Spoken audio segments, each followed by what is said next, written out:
तक तुम सभी ने सोलो लेवलिंग के बहुत सारे इंटेंस फाइट को देखा होगा, बट जिन्वू वर्सेस डीमन किंग वाली फाइट एक बिल्कुल ही अलग लेवल पर है। हालांकि ये वाला demon king real demon king नहीं था, बल्कि ये एक रेप्लिका था रियल डीमन किंग का, जिसे सिस्टम ने खास जिन्वू के लिए बनाया था। लेकिन फिर भी ये बैटल बहुत ही इनक्रेडिबल था। एंड अगर मैं पर्सनली कहूँ तो तुम्हें इस फाइट को मिस नहीं करनी चाहिए, बिकॉज इस बैटल के बाद जिन्वू को बहुत सारी न्यू एबिलिटीज एंड स्किल्स मिलती हैं, जिसका यूज वो आने वाले फाइट्स में करता है।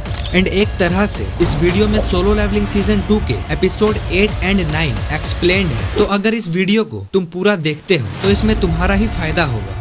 तो जैसा कि हमें पता है कि जिन्वू ने ऑलरेडी डीमन कासल के सभी फ्लोर्स को कंप्लीट कर लिया है। एंड फाइनली इसके बाद वो 100th फ्लोर पर पहुंच जाता है, जहां वो देखता है डीमन किंग बैरन को, जो अपने ड्रैगन पर खड़ा था, जिसे देखकर जिन्वू सोचता है क्या मैं इसके अगेंस्ट जीत सकता हूँ। एंड जिन्वू के बगल में ही एसिल खड़ी थी, जिसने डीमन किंग बैरन को पहली बार देखा था। एंड बैरन के इतने डेडली अपीयरेंस को देखकर वो डर से कांपने लगती है। एंड एसिल को इस हालत में देखकर जिन्वू समझ जाता है कि ये कोई नॉर्मल डीमन नहीं है। एंड फिर जिन्वू उस ड्रैगन की तरफ देखता है जिस पर बैरन खड़ा था। एंड उसे देखकर वो कहता है कि इस डीमन कासल में आने के बाद पहली बार मैंने एक नॉन डीमन को देखा है, और अगर ये डीमन नहीं है तो शायद मैं इसके शैडो को एक्सट्रैक्ट कर सकूं। देन डीमन किंग अपने स्वॉर्ड को हवा में घुमाता है और अपने स्किल्स का यूज करके वो अपने हेल्स आर्मी को समन करता है, जिसके बाद काफी सारे डीमंस हेल के गेट से बाहर आते हैं। एंड ये सभी डीमंस एटलीस्ट एक ए रैंक हंटर के जितने पावरफुल थे। फिर जब सभी डीमंस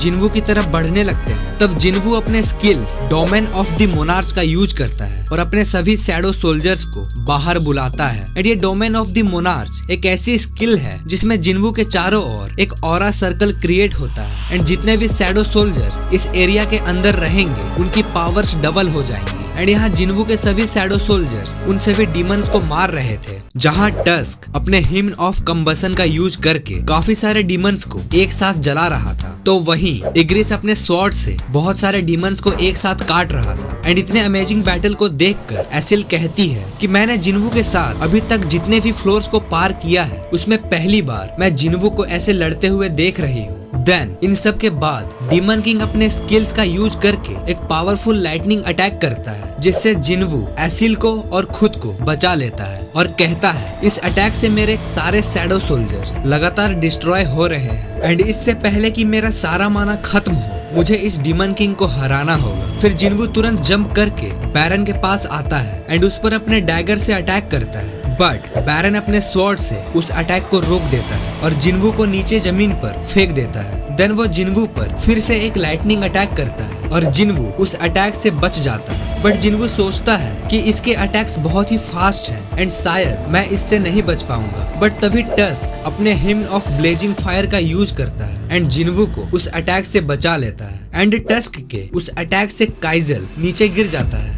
एंड काइजल वही ड्रैगन था जिस पर बैरन थोड़ी देर पहले खड़ा था। फिर बैरन नीचे आता है, जिसे देखकर जिन्वू बोलता है चलो आखिर फाइनली तुम नीचे आ ही गए, मैं ऊपर देख देख कर थक चुका था। फिर जिन्वू देखता है बैरन उसकी तरफ बढ़ रहा था एंड तभी वो फिर से जिन्वू पर अपना लाइटनिंग अटैक करता है। बट तभी टस्क अपने हेम्न ऑफ प्रोटेक्शन का यूज करता है और जिन्वू को उस अटैक से बचाता है। देन जिन्वू इसे देखकर सोचता है इस फाइट में मेरा काफी सारा माना कंज्यूम हो चुका है एंड जितने हाई रैंक वाले शैडो सोल्जर्स रीजनरेट होंगे, मेरा माना उतनी ही तेजी से खत्म होगा। फिर जिन्वू इस फाइट को जल्दी से खत्म करने का सोचता है और सभी हाई रैंकिंग सोल्जर्स को अपने पास बुलाता है। देन वो सभी बैरन पर अटैक करते हैं, बट बैरन उन सभी को एक एक करके खत्म कर देता है। तब जिन्वू अपने स्किल वाइटल स्ट्राइक का यूज करके बैरन पर अटैक करने का ट्राई करता है, लेकिन तभी बैरन जिन्वू का सर पकड़कर उसे हवा में उठा लेता है, जिसके बाद जिन्वू के शैडो से इग्रिस अपने स्वॉर्ड को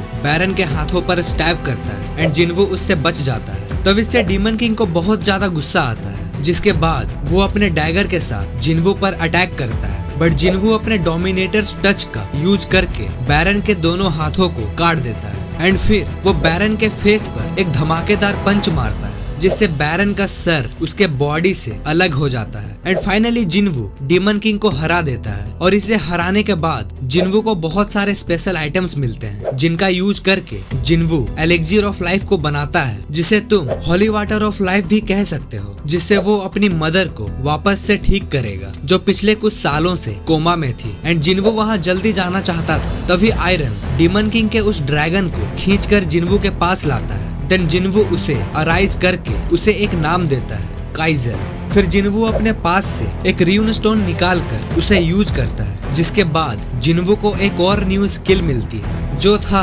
शैडो एक्सचेंज, जिसके हेल्प से जिन्वू अपने किसी भी एक शैडो सोल्जर के साथ अपनी जगह को स्विच कर सकता है और कहीं भी आ जा सकता है। तो तैयार रहना क्योंकि इस चैनल पर और भी सोलो लेवलिंग की इंटेंस वीडियोस आने वाली हैं, लाइक जेजू आइलैंड आर्क, जिसमें तुम्हें जिन्वू वर्सेस एंड किंग की फाइट देखने को मिलेगी जो सोलो लेवलिंग के one of the most powerful fights में से एक है। तो जाने से पहले अगर ये वीडियो तुम्हें अच्छी लगी हो तो एक लाइक कर देना एंड कमेंट में अपना बेस्ट ओपिनियन देकर जाना। एंड सोलो लेवलिंग की तरह ही बहुत सारी बेस्ट एनिमे सीरीज इस साल रिलीज होने वाली है, जिसके बारे में अगर तुम जानना चाहते हो तो इस वीडियो पर क्लिक करके देख सकते हो। ओके बाय, मिलते हैं नेक्स्ट वीडियो में।